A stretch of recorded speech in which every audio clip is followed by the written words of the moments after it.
I don't think I really had any other choice. I think it came to that crossroads where I knew that it was either continue in the way that I was living and probably end up dead, or call my mum and tell her the truth about how I was feeling.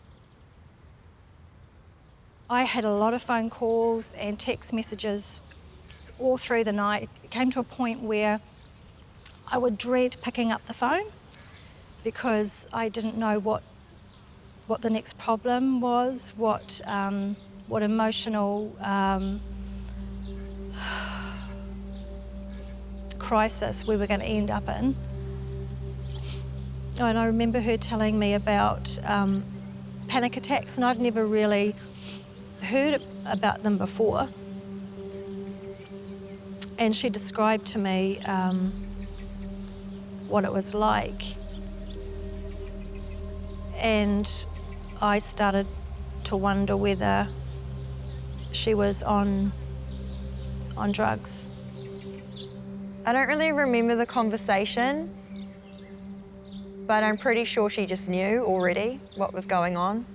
She's pretty perceptive, so I think she'd already gathered that that's what had been happening, and she just told me that she would take me home.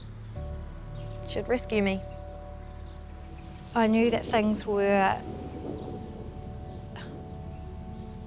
going to be okay when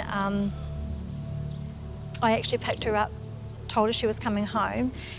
I said, "You're coming home with me, but we're going to a women's conference," and she had to come with me.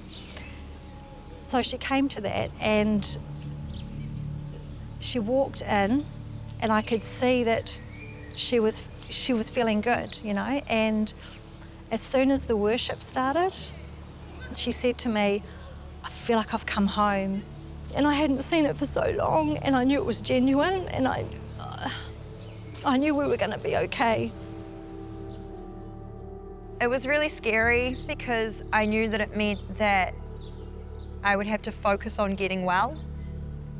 And up until then, that was something that I had avoided because it was easier to just pretend that nothing was happening.